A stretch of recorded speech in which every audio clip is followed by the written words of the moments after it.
Uh, I'm Dr. Sai Santosh. Today we'll be dealing with hardware in maxillofacial trauma. As we have always stressed for every one of you, this is exclusively a NEET-oriented discussions. Okay, and we'll be dealing more about what questions may be asked in NEET exam. Okay, and for a start, I'll be dealing this hardware in maxillofacial trauma in maybe 2 or 3 parts. Okay, in first part I'll be dealing more with the theoretical part. Okay, I'll be dealing more with the theory. Okay, in the second part I'll be dealing more with the MCQ questions. Okay, to bring things into perspective, there's an other thing what I wanted you to know. Okay, um, these questions in hardware can very well be asked in your NEET examinations. Okay, the reason why I'm stressing this is in the recent trend what we saw in the NEET examinations, they're more asking questions on hardware as well. They're more asking questions on what kind of plates in what scenario will we use. They're also asking questions like in what situation you want to use what hardware, and also asking questions what are the properties of these hardware. Okay, so we'll just try to decode it in a simpler manner. Okay, so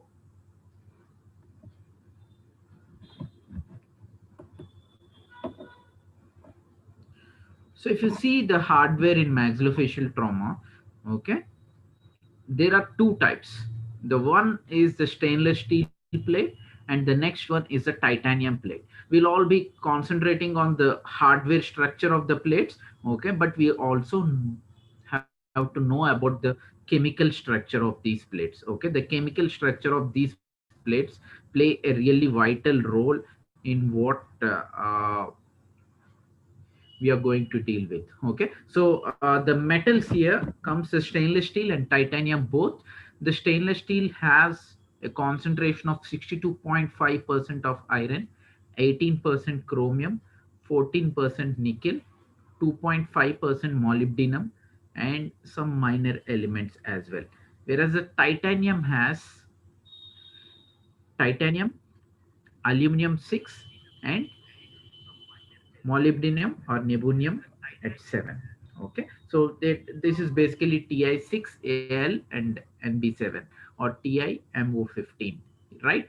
Okay, and if you compare both stainless steel and titanium with regard to the quality of the structure what you see there. Okay,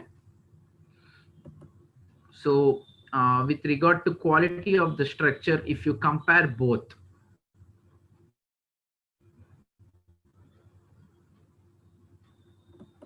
so if you see the stiffness here, okay, see the stiffness, see the density here. Okay, it is 55% of stainless steel stiffness is, so it is less stiff, the titanium is. Okay, and then the density if you see, okay, and then if the density if you see, it is 57% of the stainless steel. Okay, and even the modulus of elasticity is 57% of stainless steel. Okay, and even the allergic reactions if you see, okay, the more allergic reactions are due to stainless steel because of the presence of nickel in stainless steel. This might be a very important question for you in your NEET exams. Okay, what is the incidence of allergic reactions with stainless steel? It is more, or titanium it's more with stainless steel, and because of the metal nickel. Okay, so that is one important thing. Okay, because of metal nickel, the incidence of allergic reactions are more with stainless steel. Okay, then let us go little ahead now.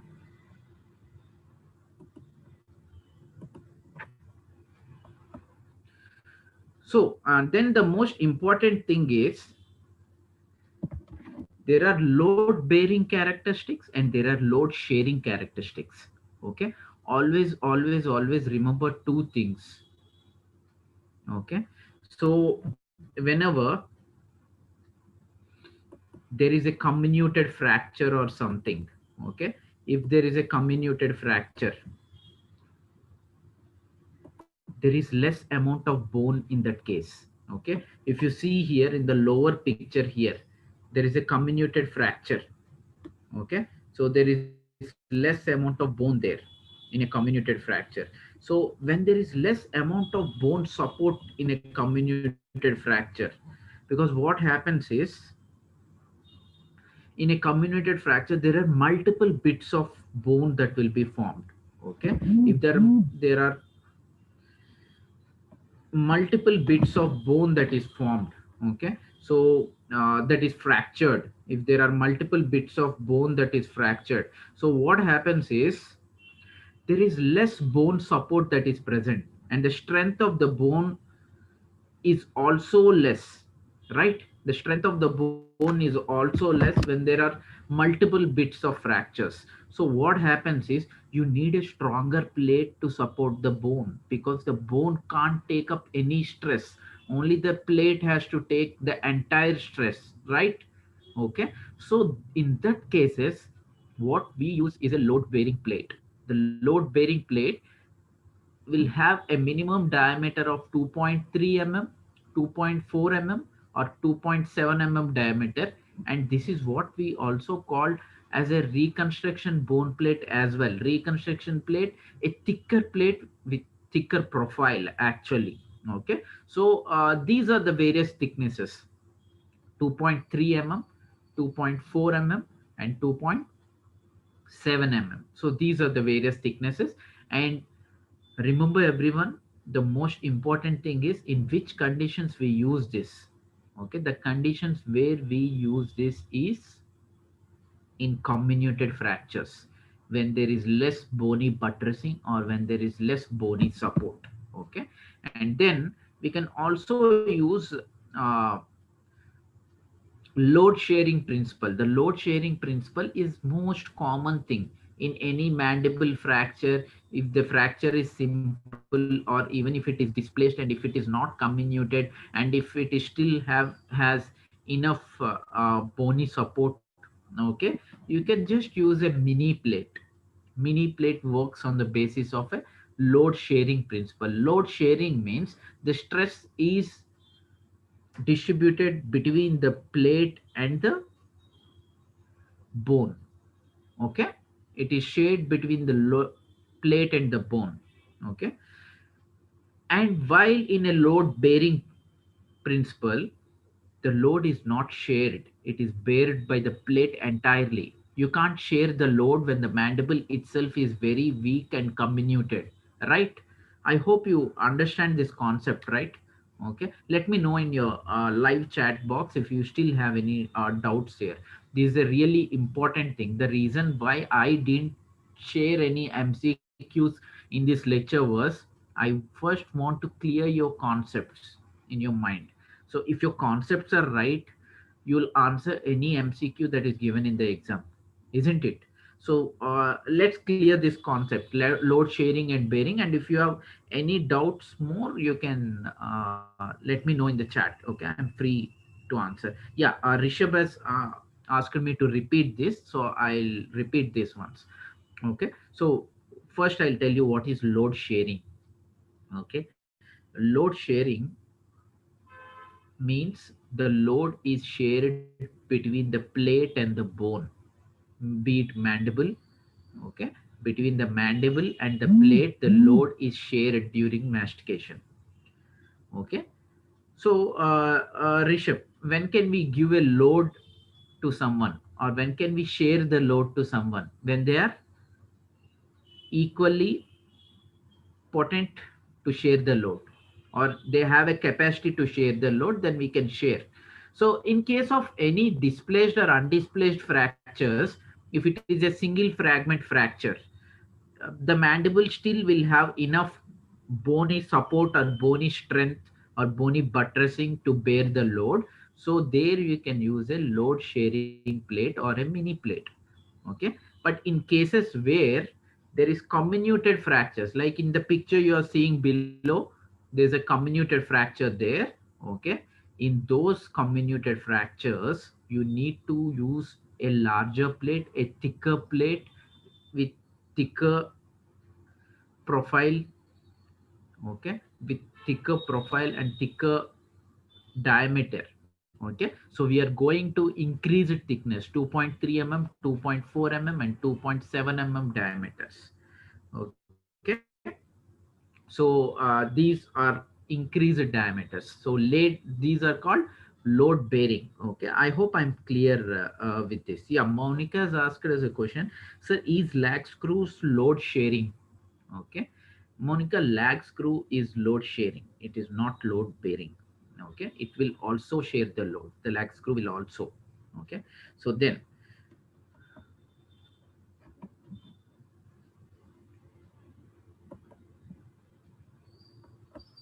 so now let us see what is this reconstruction plate. Okay, this reconstruction plate is a wide plate with a higher profile or thicker profile, as I've already mentioned, and therefore strong enough to provide the effects of buttressing. That is what I told you. I've explained you before. Okay, and there is something known as universal fracture plate, which is a type of recon plate only. It is with a chain link design. While it looks like a reconstruction plate, is not as wide or as thick and therefore not as strong. It's a form of stabilization plate. Okay, this is not exactly a reconstruction plate. It's a modified form of reconstruction plate. It will have a chain like design. Okay, may not be so important for you, but just keep in mind to have an edge in the exams. Okay, and plate profile, the height of the plate as measured from the under surface. Okay, the portion which contacts bone and the outer surface. Okay, we have been discussing the profiles of the plate, 2 mm, 2.3 mm, 2.5 mm, 2.7 mm, as such. How are we designing that? Okay, how are we determining the plate profile? Okay, so if we want to know the plate profile, okay, it is as simple as that. Okay, the height of the plate as measured from the under surface. This is the under surface, the portion which contacts the bone. Okay, you can see in the picture here. Okay, and the outer surface, this is the outer surface. Okay, so between the under surface which contacts the bone and the outer surface, it is known as plate profile. Okay, so plate profile may be 2.3 mm, 2.5 mm as such. Then coming to the mini plates. Okay, I know everyone's favorite is mini plates right now. Okay, because this is the most common plate that we use. And on which principle does mini plates work? Can I have answers in the chat, please? On which principles does the mini plates work?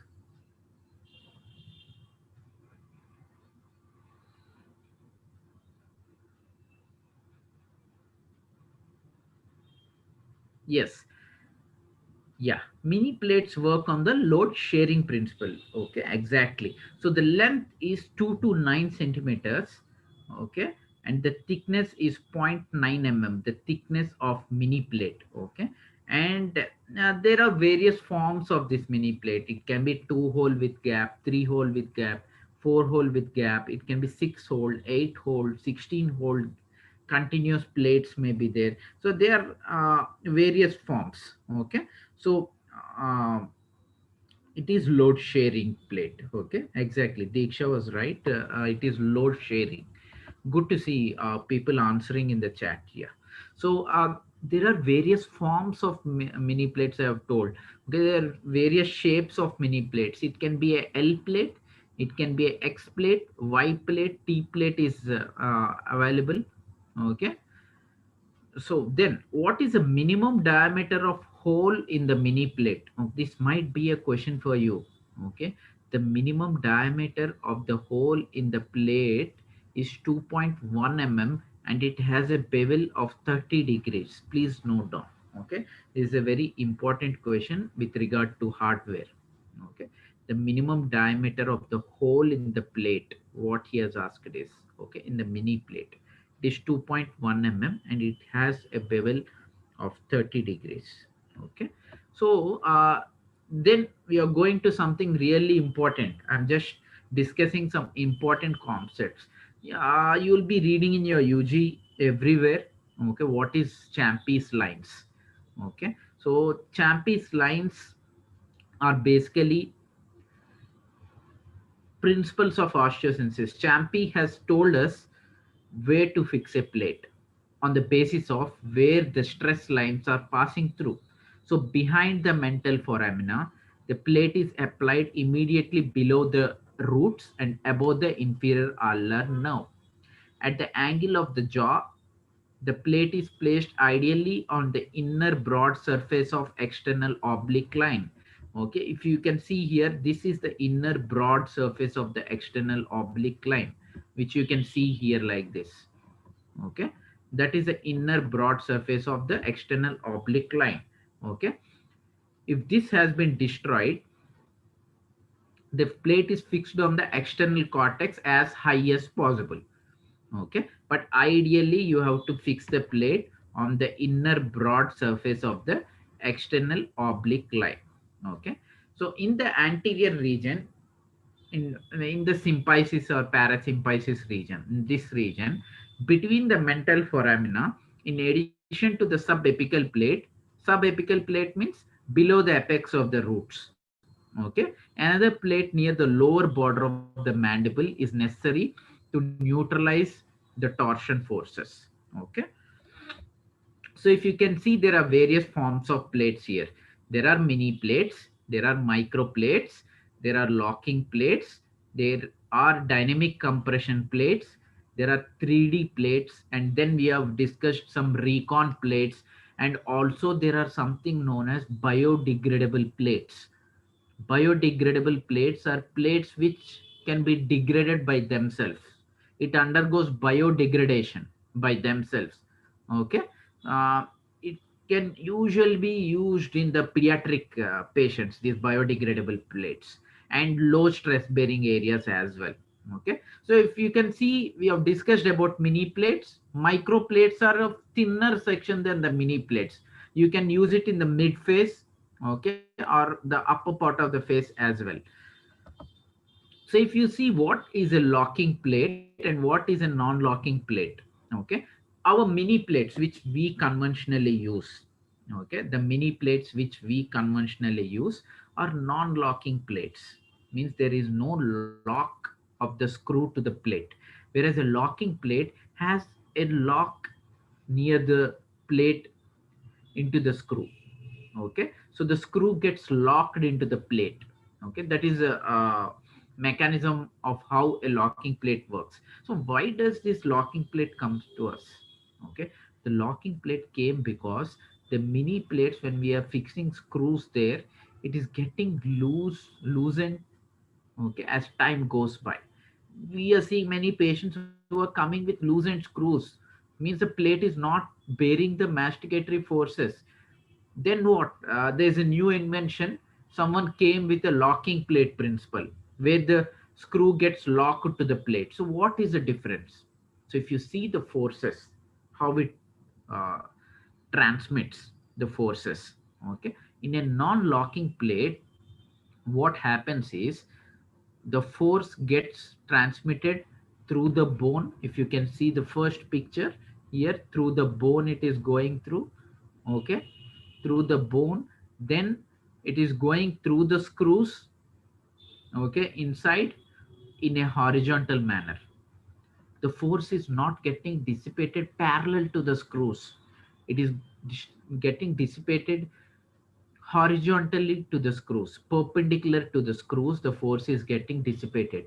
Whereas in the locking plate, if you see in the right picture there, the force is transmitted through the plate, then it is getting transmitted parallel to the screws. You can see the arrows here, it is getting parallel to the screws, right?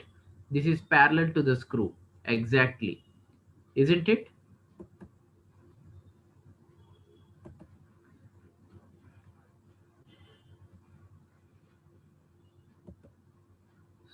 So see this.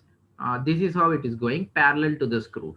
Then if you see the stability is only from the plate to the bone and bone to the plate.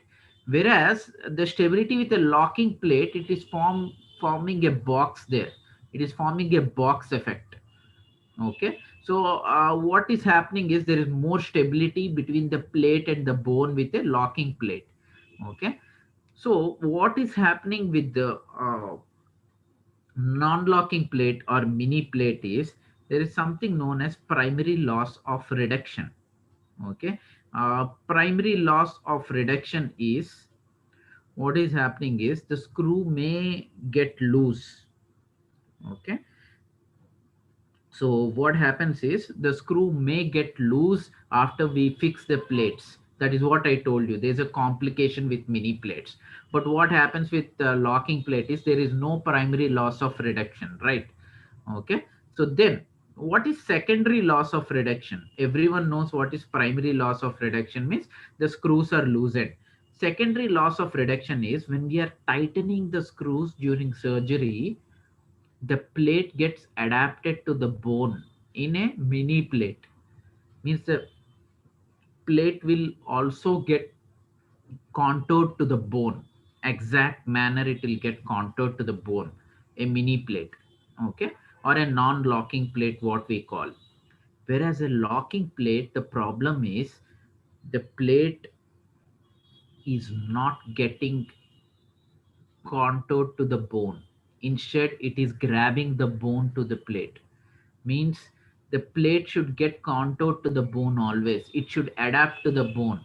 Okay, locking plate is not adapting itself. It is pulling the bone up. This is called as secondary loss of reduction. Rishabh has asked me examples of locking and non-locking plate. Rishabh, example of non-locking plate is a mini plate. Okay, mini plate, what we are very commonly using is a non-locking plate, whereas example of locking plate is a locking plate only. There is no other name for a locking plate. Locking plate is locking plate. Okay, got it. So I'll just mention two things again. Primary loss of reduction is loosening of the screws from the plate. It happens with a mini plate. Secondary loss of reduction is the plate does not adapt to the bone nicely. Instead, the bone will get pulled by the plate. This happens with a locking plate. There are one advantage with the locking plate and one disadvantage with the locking plate. Okay. So what should we do to avoid the disadvantage? We only should contour the plate well, locking plate. We only should contour it well so that it adapts to the bone well. Okay. So, okay. So I'll go little ahead. I know this session may be little exhausting for you because there are a lot of concepts behind all these plates. Okay, but if I decode these concepts today, the next MCQ lecture on the hardware in maxillofacial trauma will become a cakewalk for you all. Okay, so spherical gliding principle, the dynamic compression plate, what we have discussed, works on a spherical gliding principle. Okay, so compression is obtained by tightening screws down a ramped hole design. So what is this dynamic compression plate principle? I'll just explain you in layman terms because this is not I'm not addressing an OMFS or maxillofacial surgeon audience. I'm just addressing a BDS graduates who have passed through your BDS exams. Okay, so I'll explain you it in a layman term a little bit. Okay, so imagine uh, there is centric holes here. The first and fourth, sorry, the last holes are centric holes, whereas the middle holes are eccentric holes. Okay, in this four hole plate. So what happens is when we are tightening a eccentric hole, when we put a screw and tighten an eccentric hole, it in turn will reduce the bone and get the bony fragment ends together. Okay, so this plate or this gliding principle is helping us to glide the bone and help it in reduction. Okay, so it will glide the bone and help us in reduction. Okay, this DCP or dynamic compression principle. Okay, I hope you got this. Okay, so this is where we use a dynamic compression plate, and this is how a gliding principle works. So when we are tightening the screw, what happens is the plate will help the bone in gliding, and so that the both ends of the fragments of the fracture will approximate tightly with each other and help us in reduction, right? Okay, so there are also eccentric dynamic compression plates, EDCP, what we call. This may not be asked for you in the examination. They might just ask about DCP. Okay, so eccentric dynamic compression plates will have a 75%, 75-degree oblique holes. Okay, so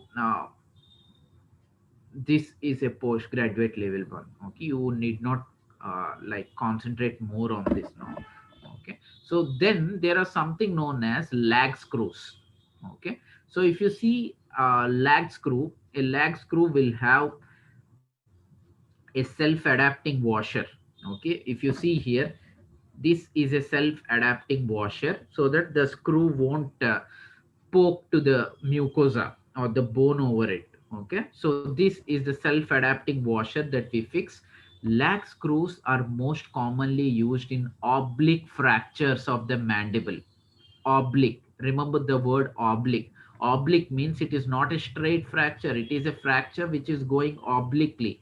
You can see the picture here, it is going obliquely, and this lag screw is engaging both cortices of bone. There are two cortices to a bone, to a mandible bone. Okay, one is the labial or the buccal cortex, another one is the lingual cortex, right? So a screw has to engage both the cortices, so then it will help in reduction. That is what we call it as lag screw. Okay, remember three important points for this. Lag screws are used in anatomic reduction, like how mini plates are used. It will have a washer so that it won't poke on the mucosa. Okay, and third thing, it will bypass through both the buccal and lingual cortical plates and help us in reduction. And fourth important thing is it is used in oblique fractures of the mandible. Okay, I hope you got this right. Okay, so if you see a locking plate design here, can you see the locking plate here? So locking plate has a plate with a threaded hole. Okay, and this plate is engaged by and therefore locked to the screw, creating one stable unit. That is what I've explained you before about locking plate. So the locking screw will always lock centrically into the plate hole. It should be inserted perpendicular to the plate in the 2.4 system. Okay, it should always be perpendicular. You can't put an oblique screw in a locking plate, then it won't get locked. It should always be perpendicular for a locking plate. Okay, so there are various forms of mini plates that are available. There's silver form. These are the profile thickness that is available. Okay, the most 0.4 mm silver, 0.5 mm is blue, and pink is 0.7 mm, and gold is 0.8 mm. Just remember these codings. Okay, these are the various profile thicknesses that are available. Okay, but the most common mini plate is of 0.9 mm. Remember, 0.9 mm is the diameter, okay, of the mini plates that were used. As I have told you, there are various forms of plates that we use. uh, these plates which were used are in the mid face and in the upper part of the face we use.